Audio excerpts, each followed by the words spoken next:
Class 10th mathematics जो हमारा chapter number 1 है, रियल नंबर्स वास्तविक संख्याएं का जो प्रश्नावली 1.3 है, एक्सरसाइज 1.3, उसे आज हम डिटेल और आसान के साथ समझने वाले हैं। मैं आपको ये जो तरीका बता रहा हूँ बहुत ही सिंपल और बहुत ही आसानी के साथ बताने जा रहा हूँ। इससे पहले मैंने एक वीडियो बनाई थी कि प्राकृतिक संख्या किसे कहते हैं, परिमेय संख्या और परिमेय संख्या क्या होती हैं, ठीक है। उसको ज़रा अगर देख लेना, अगर उस वीडियो को देख लेते तो ये आपके लिए बहुत आसान हो जाएगा। प्लीज़ गाइस उस वीडियो को ज़रूर देखना, तो आपको ये चीज़ें बहुत ही आसानी के साथ समझ में आ जाएंगी, ठीक है। सो पहला जो क्वेश्चन है, √5 एक अपरिमेय संख्या सिद्ध कीजिए। चाहे √5 हो, √3 हो, √7 हो, √2 हो, कोई भी अभाज्य संख्या अंदर हो और उसके बाहर अंडर रूट लगा हो, तो जो नियम होता है वो सभी के लिए समान होता है, ठीक है। ये नहीं कि 2 के लिए अलग है तो 3 के लिए अलग होगा, ऐसा कुछ नहीं है। सो सबसे पहला क्वेश्चन हम कर रहे हैं, तो सिद्ध क्या करना है, √5 को एक अपरिमेय संख्या, तो हम उसका उल्टा मान लेंगे। माना √5 एक परिमेय संख्या है। अब इससे पहले वाले वीडियो में मैंने बता रखा है, आपको प्लेलिस्ट में मिल भी जाएगा अगर नहीं दिखा है तो। परिमेय संख्या क्या होती है? परिमेय संख्या, √5 को हमने परिमेय संख्या माना है, तो परिमेय संख्या को हम P/Q के रूप में लिख सकते हैं, जहाँ पर Q का मान क्या नहीं होता, 0 नहीं होता, वह P और Q क्या होते हैं, सहअभाज्य। सहअभाज्य है। सहअभाज्य का मतलब क्या होता है? अतः अगर HCF निकालोगे आप P और Q का, तो वो कितना आएगा, 1। ये होता है सहअभाज्य का मतलब, ठीक है। अब ये चीज़ हो चुकी है। अब √5 के बट्टे में कुछ नहीं, तो एक लिख सकता हूँ मैं, 3 से गुणा कर दूंगा, P एक कम P, और इधर क्या हो जाएगा, √5Q, ठीक। अब नेक्स्ट स्टेप में क्या करना होता है, दोनों तरफ वर्ग।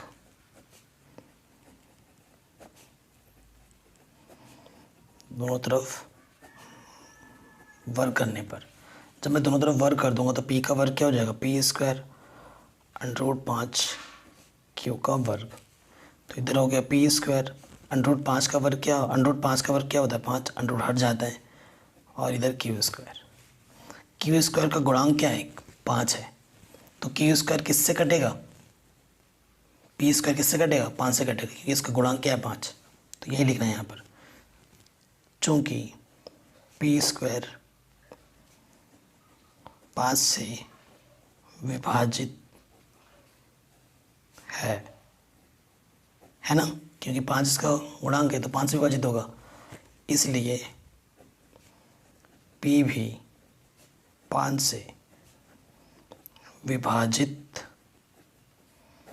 होगा, ठीक है। क्यों, मैं आपको एग्जांपल दिखा रहा हूँ। अगर एक संख्या, मैंने एक संख्या ले ली, मैंने 9 3 से कटता है, ठीक है। तो 3 का अगर स्क्वायर रूट, 9 का स्क्वायर रूट क्या हो जाएगा, 3, तो 3 भी तो 3 से कटेगा। अगर 9 3 से कटता है तो इसका अंडर रूट भी तो 3 से कटेगा। P² अगर 5 से कटता है तो P भी किससे कटेगा, 5 से कटेगा, ठीक है। अब क्या नेक्स्ट स्टेप में ये प्रोसीजर है। अब क्या करना होता है, P को 5 R मानना है आपको, जो भी नंबर यहाँ होता है वो आपको मानना होता है, ठीक है। P = 5R मान लेंगे। फिर क्या करना होता है, दोनों तरफ वर्ग।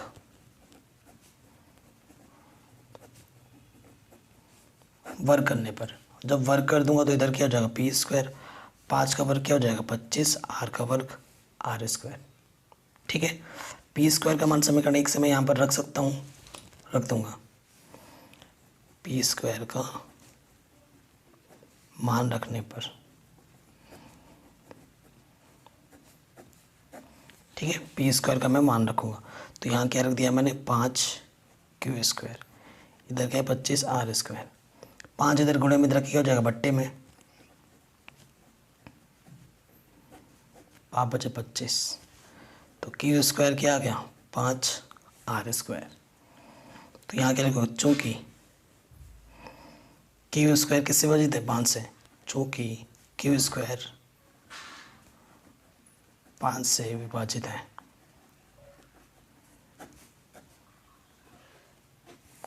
इसलिए Q भी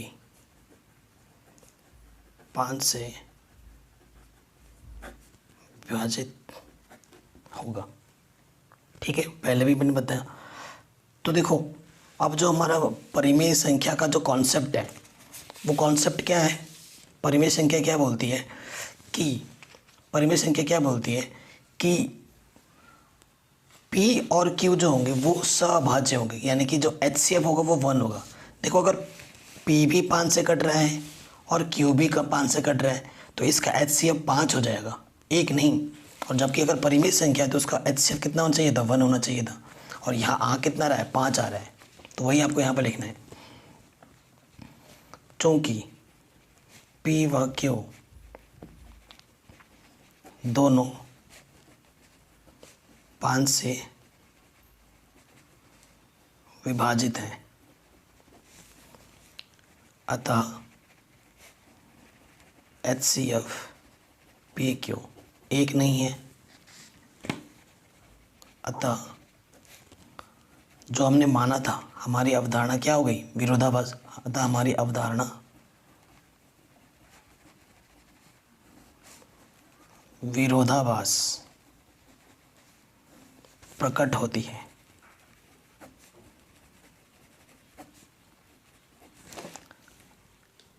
अर्थात √5 एक अपरिमेय संख्या है। ये आपका आंसर हो जाएगा, ये आपने सिद्ध कर दिया। ठीक है, आपको ऐसे ही हर एक क्वेश्चन में करना होगा। जैसे √2 दे, 5 दे, 7 दे, 3 दे, कुछ भी दे, तरीका यही रहेगा बिल्कुल, बस नंबर बदलेंगे, लेकिन ये लैंग्वेज यही रहेगा।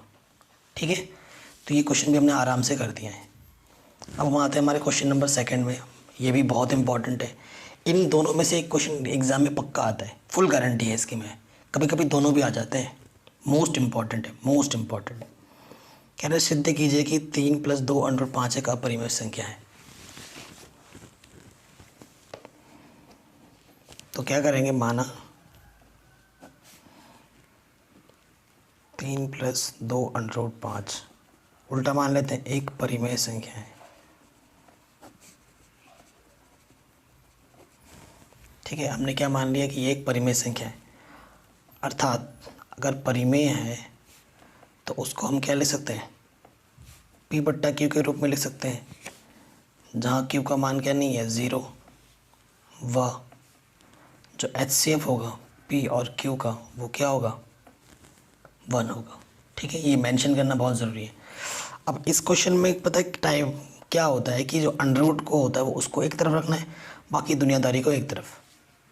तो ये 3 देखो क्या है? 3 एक परिमेय संख्या होती है, क्योंकि 3/1 लिख सकते हो। प्लस का 3 उधर से क्या होगा? माइनस का 3। देखो, ये एक परिमेय संख्या मानी है हमने, और ये भी परिमेय संख्या। परिमेय संख्या में से परिमेय संख्या घटाओ तो परिमेय संख्या आता है। परिमेय संख्या में परिमेय संख्या जोड़ोगे तो परिमेय संख्या। परिमेय संख्या में परिमेय संख्या से गुणा करोगे तो भी परिमेय संख्या। परिमेय संख्या में परिमेय संख्या से भाग दोगे तो भी परिमेय संख्या। ठीक है, 2 क्या है? परिमेय संख्या। यहाँ गुणे में जाके क्या हो जाएगा? बट्टे में।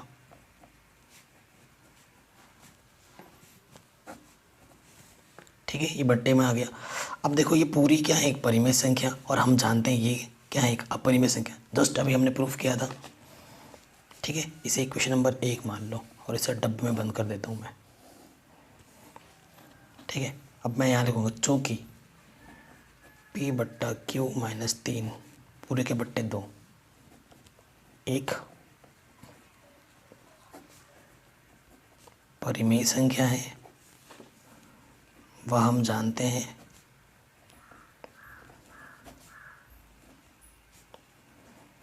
कि √5 एक अपरिमेय संख्या है। अर्थात देखो, अपरिमेय संख्या परिमेय संख्या कभी आपस में बराबर हो सकती है? बिल्कुल नहीं। अर्थात √5 बराबर नहीं होगा किसके, अर्थात जो हमने माना था स्टार्टिंग पे वो क्या हो रहा है, विरोधाभास प्रकट हो रहा है। अतः हमारी अवधारणा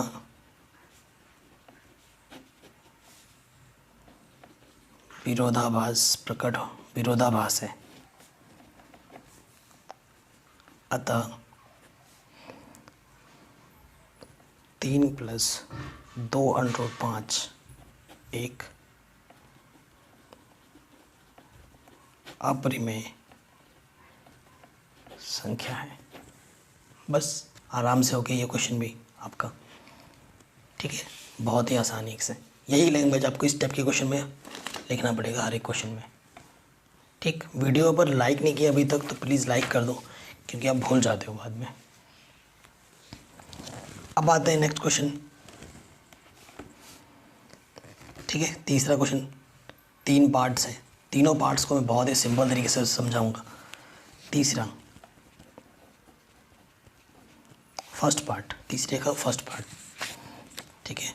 सो देखो मैं पहले ही इंग्लिश मीडियम की पूरी एनसीईआरटी ख़त्म करवा चुका हूँ, ठीक है। आप देख सकते हैं, अगर आप हिंदी मीडियम या आपका कोई भाई इंग्लिश मीडियम है तो उसको भी आप लिस्ट भेज सकते हैं, लिंक मैं दे दूँगा डिस्क्रिप्शन में।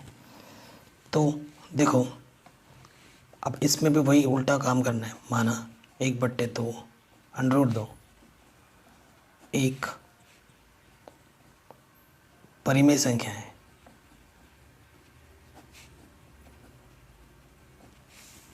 ठीक है। हमने इसको भी एक परिमेय संख्या मान लिया। अब परिमेय संख्या है तो क्या लिखना है, P/Q के रूप में लिखना है, जहाँ पर Q का मान 0 नहीं होता है। वह जो PQ का जो HCF होता है वो कितना होता है, 1 होता है। ये लिखना ही पड़ेगा आपको हर बार। अब देखो लॉजिक वही है। लॉजिक क्या है कि देखो अगर 3/2 अगर परिमेय संख्या है तो 2/3 भी तो परिमेय संख्या है, उलट दोगे तो भी तो परिमेय संख्या ही रहेगा। तो मैं क्या कहूँगा यहाँ पर पलटने पर, ठीक है, व्युत्क्रम लेने पर, पलटने पर। सो यहाँ पर हो जाएगा √2 और यहाँ हो जाएगा Q/P। सो देखो Q/P एक परिमेय संख्या है और हम जानते हैं √2 एक क्या है, एक अपरिमेय संख्या। वही लैंग्वेज आपको दोबारा लिखनी है, चूँकि Q/P एक परिमेय संख्या है तथा हम जानते हैं कि √2 एक अपरिमेय संख्या है। अतः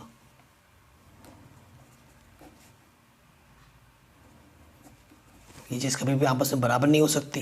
अभी जस्ट ऐसा क्वेश्चन किया था, अर्थात 1/√2 एक अपरिमेय संख्या है।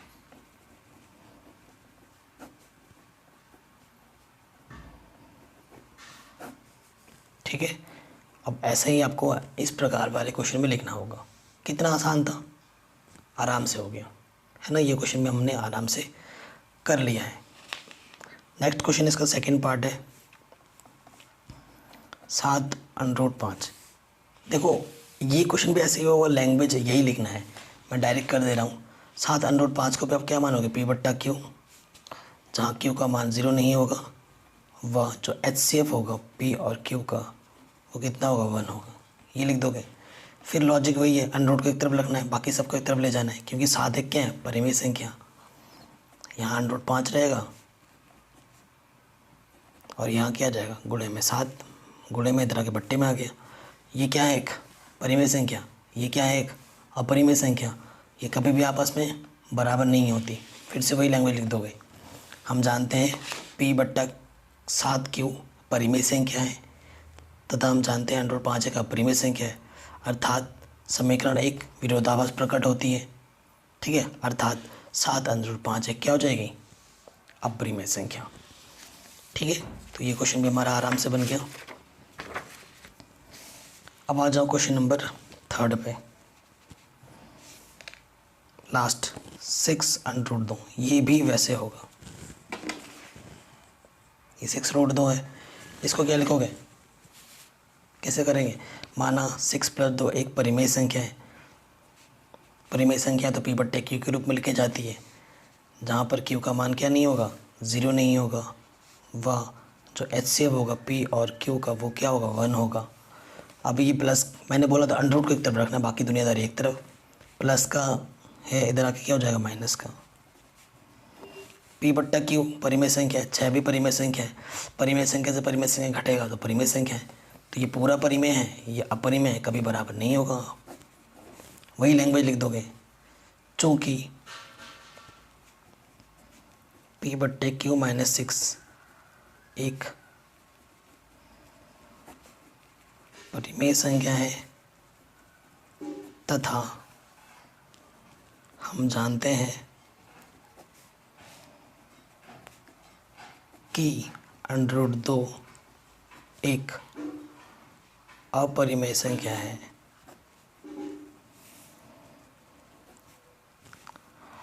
अतः